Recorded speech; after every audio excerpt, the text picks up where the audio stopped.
Hi guys, welcome back to my channel. Today I'll be discussing one of my favorite topics I did for a newspaper, an article actually for the nationwide newspaper in Abuja, and it's a topic I love so much. I told myself that I would like to explain a few things on this topic to my subscribers. In this video, I'm not going to use heavy economic jargons. In other words, I'm going to break down all the economic jargons I used on that article, making it more simpler for easy understanding.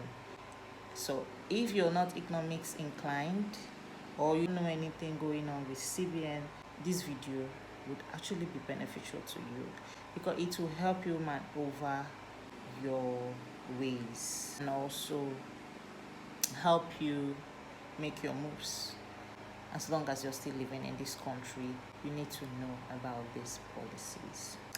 The topic is how businesses, citizens would gain from CBN's Increased MPR and CRR.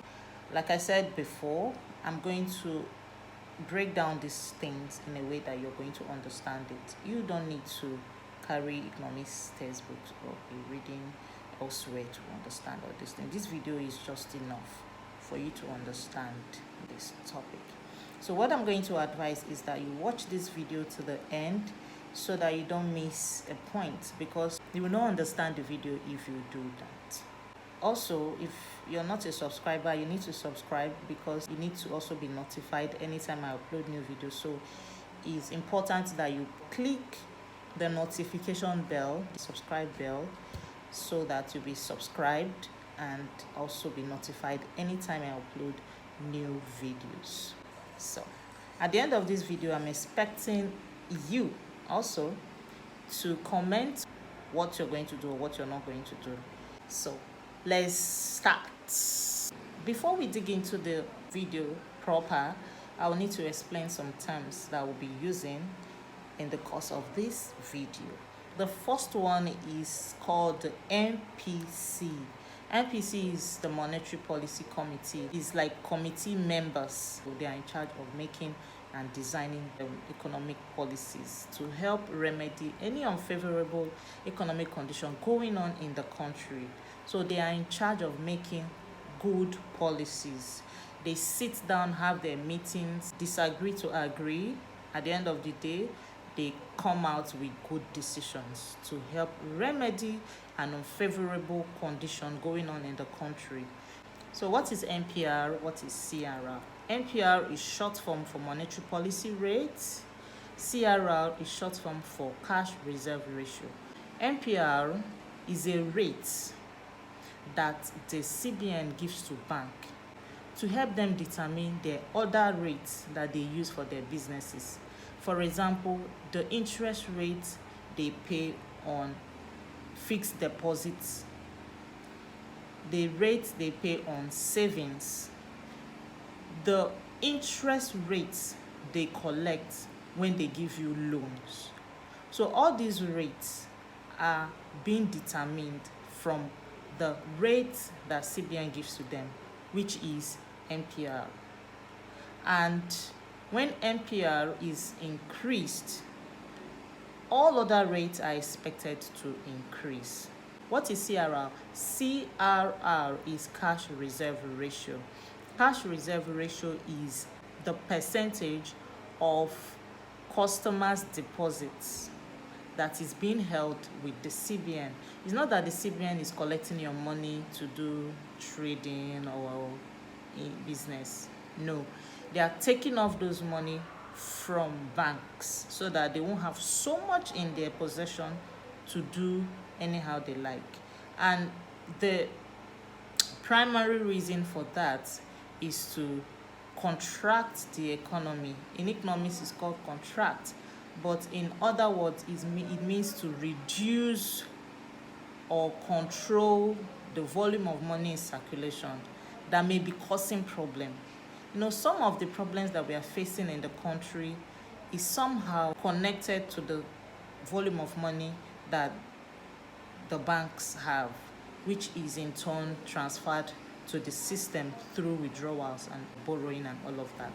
So the reason why there is cash reserve ratio is to give banks the ratio at which customers' deposit will be held with the CBN, and to control liquidity, to control how much they will have in their possession, to make sure they don't have too much or too less that would either affect positively or negatively on the economy. So it depends.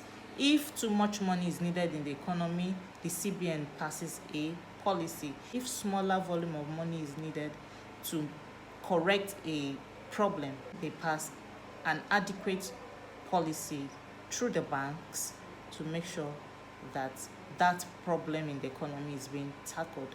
For instance, there's exchange rate problem, there's inflation problem. So these two problems is being tackled by the MPR and CRR. How? Now, let's see the mechanism of how these things are being controlled, or how the channel is being passed to achieve this result. Expected that when MPR is high, that rate will be increased. Now, MPR was increased from 14% to 15.5%.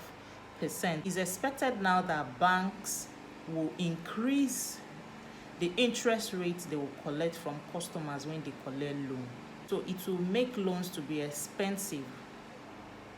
Next point, it will make people not to have so much money in their possession as well, because businesses are not able to obtain loan from banks. It will reduce their capital spending, and when these transactions are not being passed like it used to, has ripple effect. So when there is less spending for these business people, there will not be so much money in circulation, and when there is less spending in the country, there will be less sales for individuals, for businesses as well. The primary reason for increasing MPR is to tackle spending. First of all, when spending is less, business people are forced to reduce prices of their goods. So when prices of goods are being reduced, inflation rate is tackled.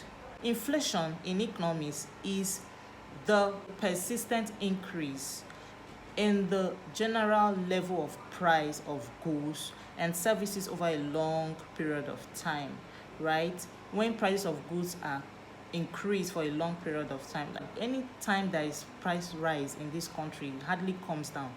So this is an adequate policy to check inflation. Now, let's go into CRR. Cash reserve ratio has been increased by CBN because they don't want too much money in the system. When there is too much money in the system, chasing fewer goods, it causes inflation as well. And when there is so much money in people's hands, they remember to buy goods from China, Indonesia, Turkey, and all of these shipments takes a lot of dollar.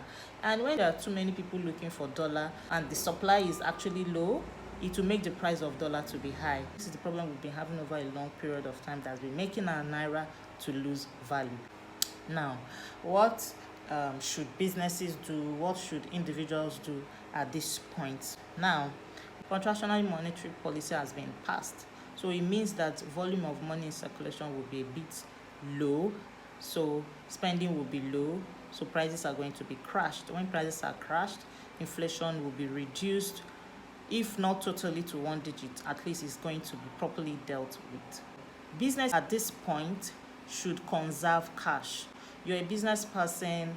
This is not the time to start wasting your money, buying goods that you're not sure of selling. Conserve your cash because you're going to need it very soon. Conserve your cash because you're going to use it. So number 2 is no pay rise.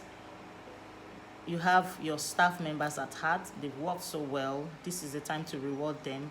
But because policy has been passed and you know there'll be low sales, please, this is not the time for that project of raising staff salaries. It may be wise for you to wait a little bit before you go on with increasing staff salary because policy has been passed. So number three is reducing your shareholders' dividends. Some businesses, they have directors, they have shareholders that help them financially fund the business, expanding their businesses as well. So at the end of each year, they share profits. So they have dividends they give to shareholders. This period, I'm not saying you should not give your shareholders money or dividends. What I'm saying is reduce dividends so that you have enough capital on ground for next business year. Next point is no new product testing. Do not test new products this period. You have fantastic business ideas, quite nice. You have hot business ideas. You have a business already, but you want to explore, do other business, to add to the one that you have. There are different stages in business cycle. A time when you're to build, a time when you're to balance, and a time when you actually start making profits. So when you start business in an uncertain economic situation like this, what do you expect? Do you want to be test running, losing money and all of that? So I would just advise that you wait for a stable economic condition, right, before you start test running new products. Thank God you have an existing business, so just work on ways to make sales turnover high. Okay, the next point is for the citizens. The citizens, whenever there is contractionary monetary policy like this, citizens actually enjoy, being that prices are expected to crash, so enjoy yourself. One good tip is that you should pay as you go. Paying as you go is that I do not encourage bulky purchases at this point, because how will you feel when you go back to market or supermarket? You see that prices keep falling. So pay as you go. Some people stock up for like 3 months. How will you feel if you go back to the same place and you see that the yam, a tuber of yam that you bought 2007, has reduced to 1,000? You tell yourself, if I hadn't done, I wouldn't have bought plenty. If I hadn't done, I would have bought plenty. That's what I mean by paying as you go. So watch how the economy is evolving and how the prices are reducing so that you know what to do. Again, there's something they call policy time lag. Is actually a problem. There's actually a problem. A policy time lag is the delay time period between when a policy is proposed, passed, and effected.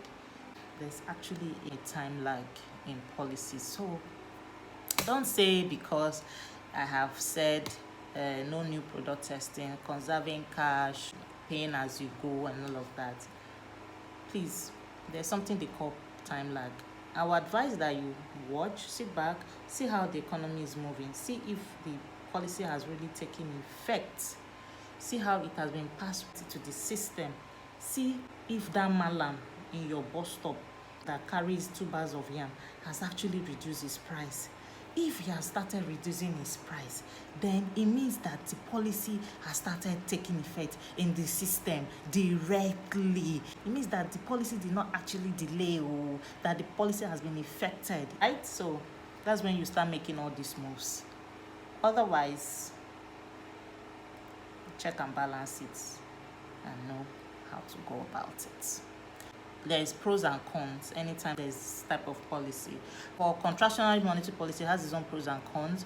For expansionary monetary policy, there's also the pros and cons. For contractionary monetary policy, there's just 2 points that I know I am not happy about. One is economic growth will be less. Those inflows that we're supposed to get from new ventures, from increased capacity production of companies, those taxes that we're supposed to get from, high turnover and all of that will not come to the country.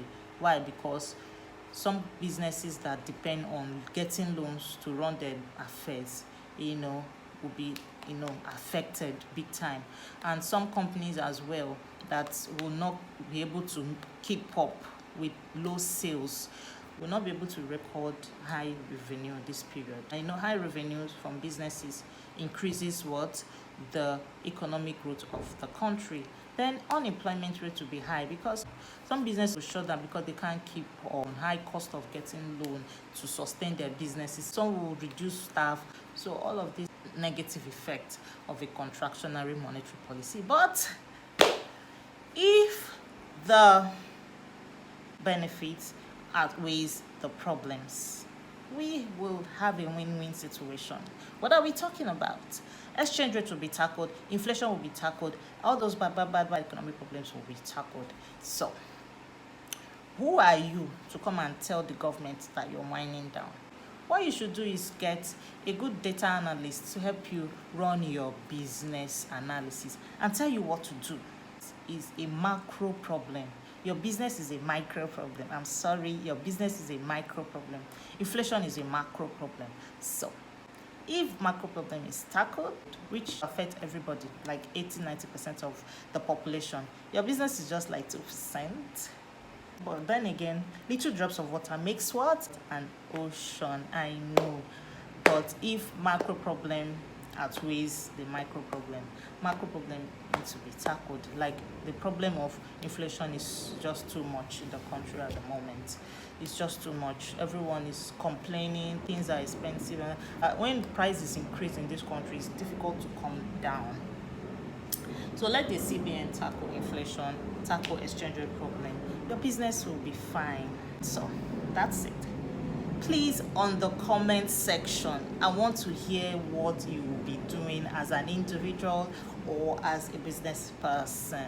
Let me know what you want to do. Are you going to conserve your cash? Are you going to reduce your investors' dividends?